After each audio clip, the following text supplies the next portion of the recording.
Welcome to the CLB Forge podcast, brought to you by CLB North American Mission. This is the show to help equip you and your church for mission, ministry, and multiplying disciples. Hello and welcome to episode 54. I'm Mike Natal. And I'm Sara Pencil. We're your hosts today, and we're talking with Ryan Nielsen for another Church on Track episode. Today we are starting a new Church on Track series. In the past, we've talked about things that get your church off track. Well, this series is going to be a little bit more positive, and we're going to be talking about incremental shifts that can be made to get your church back on track or to keep it on track as it's already going. Allow me to share with you the 7 shifts that we've come up with and that we'll be covering during this series. So the first one is shifting from social club to missionary outpost, and that's what we'll be talking about today. The next one, shifting from being gathered to scattered. Number 3, from evangelist to missionary. 4, from doing to equipping. 5, from committees to teams. 6, from unspoken to written. And then 7, we'll be ending with internal to external. But today we're going to cover social club versus mission outpost. It's kind of like a Mortal Kombat, right? Like round 1, fight. So Ryan, can you describe to the listeners what is the social club? Yeah, so we want to help our church shift, take small incremental steps to help our church shift from acting and operating like a social club, less like that, and more like a mission outpost. So what we mean by social club is, if you think of a social club, I've never been a part of one, but you see them on TV or movies, or maybe you've been in one yourself, and the kind of the themes that we're trying to talk about here, where it's an exclusive group of people, and not just anybody can join it. The people who attend probably have a lot in common, and it's probably a very monocultural group. The members get special preference, and a lot of the services and programs that are offered are based on the preferences of members. In a churchy social club, programs, music style, the attention of the staff are focused on what members like and want. Members expect preferential treatment, and therefore the pastor and the staff are focused on meeting the needs of members, and the church may therefore be disconnected from the community. There's an author named Reggie McNeal who talks about one of the major problems facing the modern Western church, and as he talks about it, he describes the modern church having a couple of issues. One is that it's become much like a social club, and can even develop a refugee mentality, which would be to hunker down and further isolate from the rest of the community and the mission field, because things in the world are changing, things in culture and society are changing. And the response is a refugee response, to hunker down and kind of wait for, eventual rescue at the end of time. And a social club church it's more focused on when the church is gathered together, on things that happen at the property in the building. So you would say that a social club is inwardly focused. Yeah, absolutely. As opposed to looking outside of themselves, saying, how can we help our community? How can we help even the very people next door to us? They would say, you're part of our club. We're looking inward upon ourselves. We do things that directly benefit ourselves, not the community. If it's not benefiting us, we won't do it. Yeah. And that might be a little bit of an exaggeration, but that's kind of in the background. And even if we do stuff in the community to benefit our church, right? Like if we're going to reach the community, we expect people to respond immediately, or, we're looking for a certain reaction. We're looking for some benefit for our church. Yeah. Okay. So now let's contrast that by describing what a mission outpost is.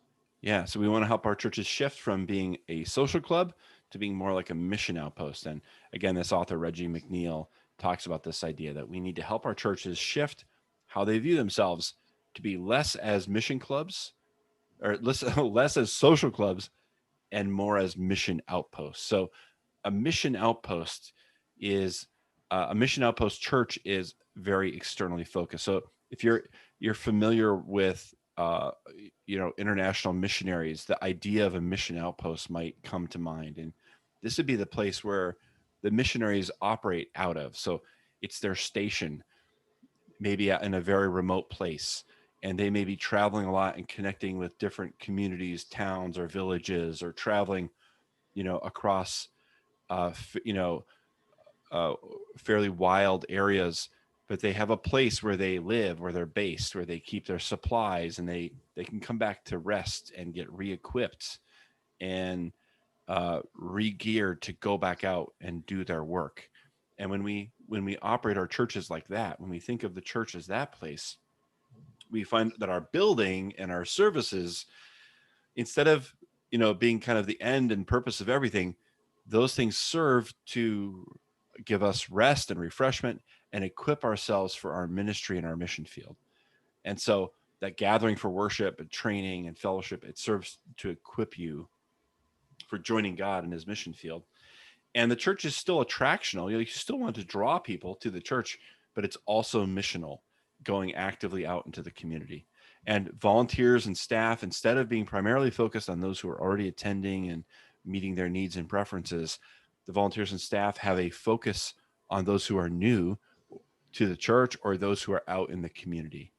And kind of a short catchphrase for this is that your senior pastor focuses on leaders and the lost. So the senior pastor continues to work with ministry leaders, but also there's an expectation that he will spend time with those who are new to the church or those who are out in the community and not yet part of the church.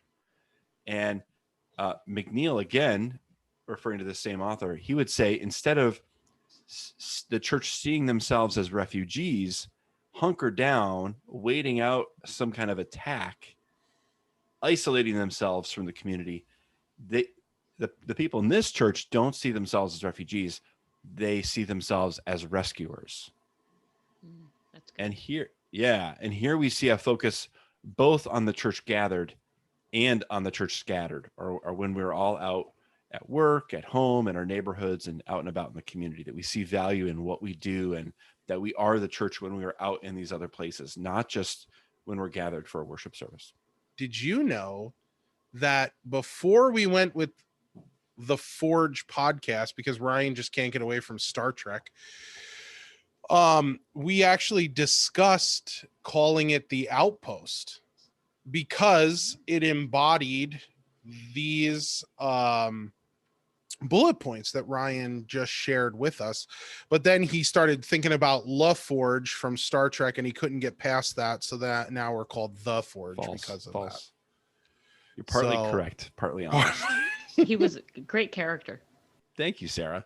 You are outnumbered here, Mike.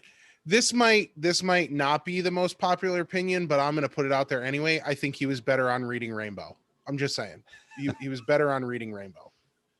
So COVID kind of presents a new opportunity for us to make this shift.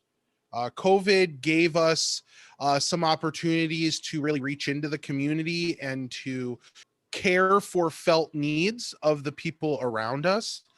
And so I would encourage people that as we're navigating through the other side of COVID now, it's still not too late to have the opportunity to make this shift into the mission outpost. And so I would encourage people to use this opportunity in order to help incrementally make these changes to help the community as they begin to heal from this process. Because I believe that, even after we might have COVID into the rearview mirror, there's going to be plenty of opportunities of fallout issues from COVID. Maybe not sicknesses, but maybe mental health, maybe financial difficulties. And I think we as a church are able to step up and help people in those ways. And so just a few things to practically think about as we're making the shift, if you will, into these ideas. Yeah, that we've seen during COVID, the data shows us that even though this has been a great opportunity for churches to serve in the community, like kind of gives every church a kind of a clean slate in terms of its reputation with the community, like new ways to serve and be a blessing during a really difficult time. And there are still lots and lots of opportunities for that. And there will still be because of this pandemic and how much it impacts our world. But the data is showing us that a lot of churches are instead, they're really focusing on, okay, how do we get back to doing what we used to do? And how do we continue to do things the way we like to do them and try to regain a sense of normal? And I just think things are never going back to the way they were fully, like we would like or want. And we need to accept that and understand that what's happening in our world should change our ministry, the way we do our ministry. And there are wonderful new opportunities there. And sadly, most churches are kind of viewing it as a social club and not as a mission outpost. But it's not too late. Every church still has wonderful opportunities to engage in their communities and serve in such a traumatic time as this. So let's talk through 4 ways to make that shift from social club to mission outpost. So the number 1, let's start with start to teach, preach, and live a theology of mission.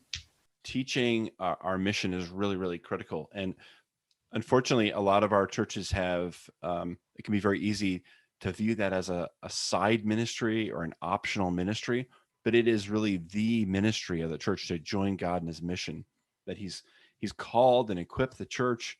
He's left us here on earth to serve in this manner, to be a part of his redemptive work in the world, sharing the gospel and engaging in other aspects of his redemptive work. And so teaching in your church about how to be Christians, not just when you're in the church building on Sunday mornings for a couple hours, but when you're out in your job, when you're in your neighborhood talking to your next door neighbor, when you're in your community, and so on. Helping people think about the blessing, the kind of relationships that they can have as a follower of Christ with people in the community, to meet the needs of people who are suffering, to learn the story of people around them. That's what a missionary does. They go out, they meet people in their community, and they learn about their lives and their stories. So teaching that is really important. And I'd say, as a leader, live it out and model it for the congregation and share your experiences as you go on this journey. So after you've had a conversation with your neighbor, where you talk about life and you ask them if they have any spiritual beliefs, share that you had that kind of a conversation with your church in a sermon, let's say. And also give people who are doing this a chance to share their testimony, so that you model this kind of behavior and you honor it and recognize it. And I think that can help to reproduce it in the lives of your church members. I really like how you put it in terms of modeling, because Christ was the perfect model on all fronts for our lives. And so in a way, we're encouraged to also, if we're going to ask our congregation to do something, whether you're a pastor or a leader, or even just a regular attender, or a person who, comes to church and maybe isn't really even involved, the best thing that we can do is model this no matter who we are. So starting to teach and preach and live a theology of mission is super important, because and we just talked about COVID, so I struggle to use this, but it's infectious. Like it the more that people hear you do it, and the more encouragement that you do it with, the more that they're going to want to do it. They want to be a part of that. So our second shift is identify existing ministry that can shift gears to be a part of your mission outpost, which is great, because a lot of times when we're talking through these shifts, we're going to give you a lot of ideas. And I think I talk about this a lot, but this shouldn't be something that we implement all of them at one time. And it doesn't mean that that certain things in your ministry that you're doing are wrong.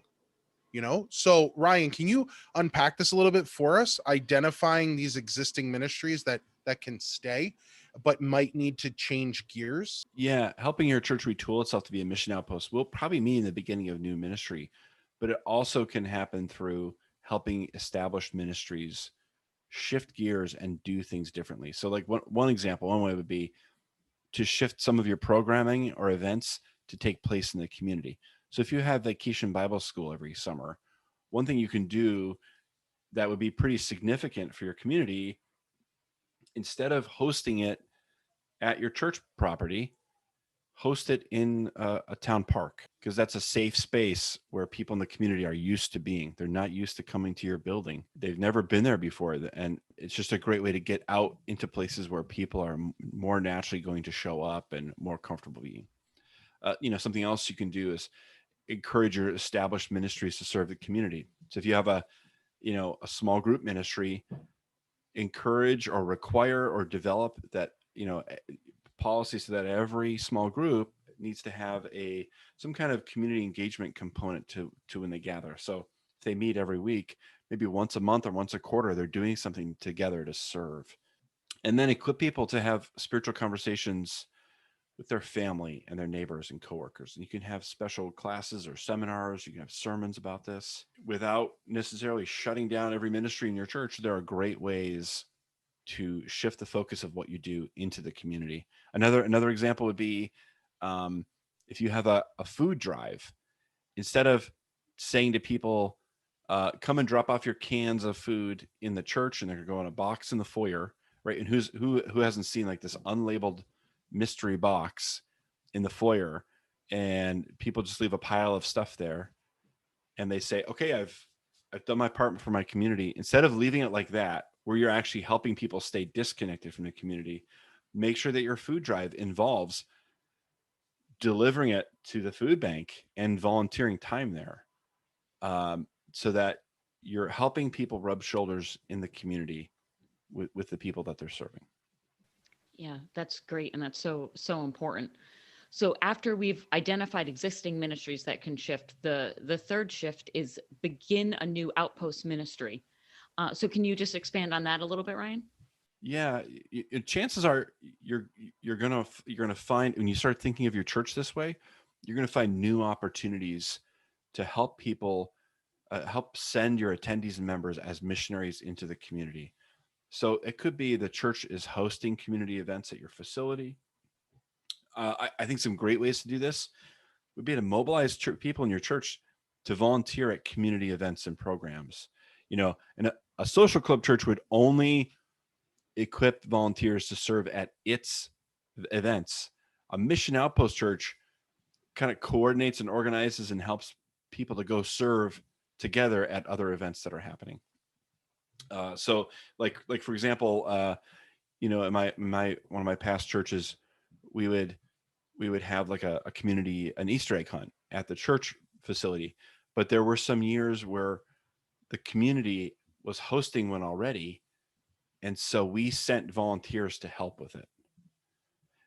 And we may have done both at some times, but the people organizing it began to really notice and appreciate, here we are, this very understaffed community event is getting some people from the church just to go and help it.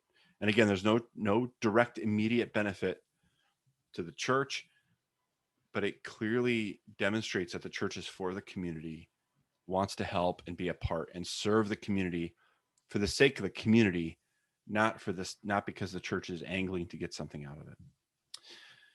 So, bringing volunteers to community events is really helpful. I think pastors and other leaders in your church should take time to meet and build relationship with community leaders. So it might be the head of your police department or your local schools, local government. Building relationships like that is a great way to be able to communicate our church is here to serve however we can, and also to come to understand what are the needs in the community. Because that's something you want to be mindful of as a mission outpost, is who are the marginalized and forgotten? Where are the unmet needs? Understanding these things and serving in these ways will help us share the gospel. And look for ways to help your members rub shoulders with people in the community. I kind of hit on that already, but the idea is that you are providing opportunities for people in your church to stand shoulder to shoulder with people in the community. So if there's a big community fun day, maybe you go and serve hot cocoa you have a stand where you're giving away hot chocolate in the middle of the town fair, or something like that. Another thing you can do is teach people how to do life with people in the community. People over, I know of a church that had like mini grants where they told their members, hey, anybody who wants, will give $100 to whoever, 50, 75, $100, something like that, to whoever wants to host a barbecue and invite their neighbors over. So if you're willing to invite your neighbors over for a meal, and that's it, no strings attached, just build relationships and love on people, we'll give you money, to help supply the food for that. Another great way you can do this is don't just support global mission, but also local mission as well. So local community ministries and church planting. I think sometimes what can happen in our churches is we develop a mindset of mission is only that which happens far, far away, and I just need to give to it financially. And people don't realize that God is calling them to missionary work in their own communities, to be sent into the community. And it's a different kind of mission work than what we see globally, but it is still they're the only ones who can do that work, because they are where God is placed. So we've come to our last way to make a shift from social club to mission outpost. So I want to just briefly recap. The first one is to start to teach, preach, and live a theology of mission. The second one is to identify existing ministries that can shift gears to be part of your mission outpost. The third is to begin new outpost ministries. And the fourth one, I think, is important before we lay it out, to just remind people that the reason why we're doing this is because Christ died for us.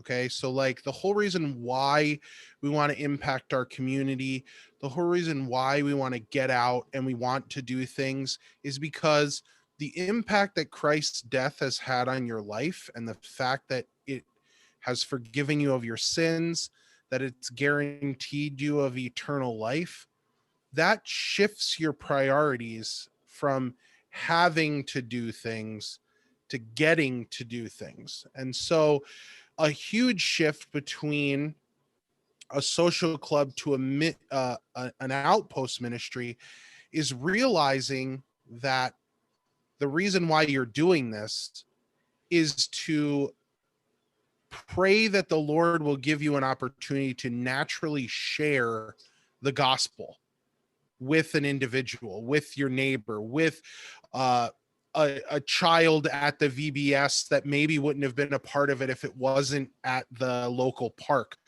All of those are done because of what Christ did for us. And so that brings us to our fourth point, which I think after having that precursor, it's important to remind us of this. Don't be afraid to fail. Don't be afraid to make mistakes, because we will learn from them, which will encourage us to try again. Maybe not to try the thing that didn't work, but to learn from it and see maybe it can be adapted to better serve somewhere else. Or maybe it will be better if it's not done in an area that isn't well seen, but is well attended by your church, but maybe a place that's better seen so that other people can be a part of it. And so don't be afraid to fail, because remember, eternally, you've already succeeded because of Christ. Don't be afraid to make mistakes, because those mistakes are going to be forgiven eternally because of your faith. And all of them are learning processes from it. So we can be encouraged to just try and try. But don't feel like if you try this one thing and it fails, you just say, well, I'm giving up. That's it. I'm done. Because that's not what it's all about. Continue to persevere forward and share the gospel, because that's what's changing your life. So Ryan, what do you got? Wrap us up.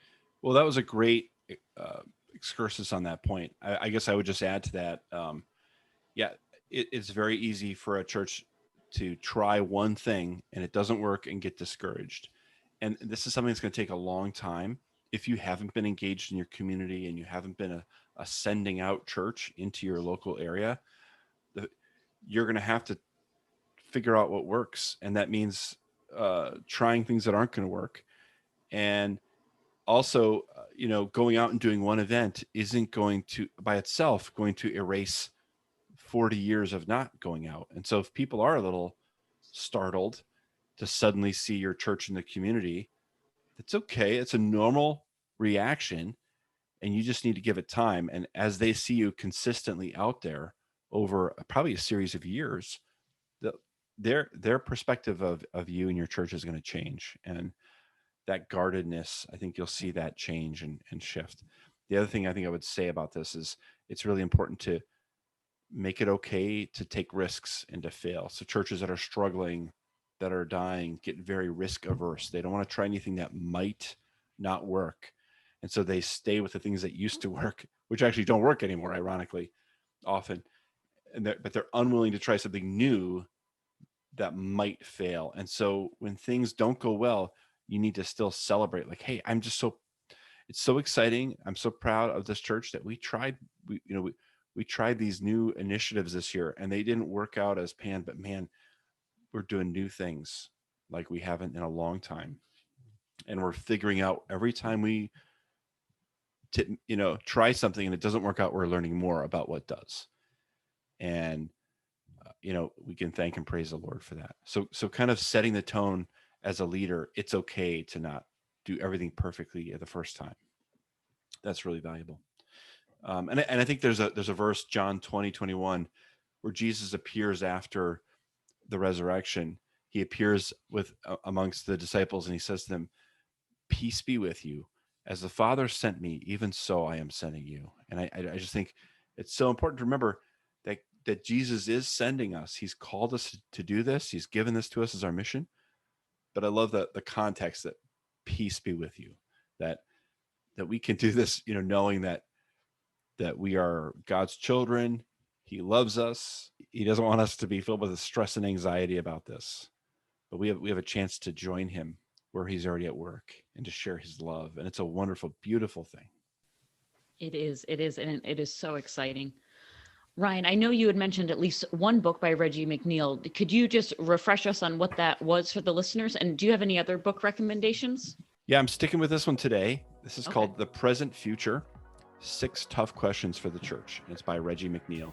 So this is actually, it's been around quite a while, but I think it's a great synopsis of, what's been happening with the Western Church over the last 60 years or so. And all kinds of people have tried to figure out what exactly is behind that. And Reggie McNeal really does a great job summarizing that. The answer is when we forget God's mission, and that no longer is a part of our identity as a church. And so that concept of shifting from social club to mission outpost, we find that really addressed really well in that book. So I'd encourage you to check it out. So that one kind of helped me understand. I didn't really get any of this stuff until I read that one. All right. And gentlemen, I think that's a wrap. So thank you for listening to our show today, everybody. Don't forget to subscribe. And we'd love if you shared the podcast with a friend or a colleague, or your small group if you want to listen to it, and then see what you can do to make some small shifts in your own group or your own church. And thanks for listening, and we'll see you next time. This has been an episode of the CLB Forge podcast, brought to you by CLB North American Mission. Thanks for listening. We welcome your questions and comments. Email us at podcast@clbforge.org.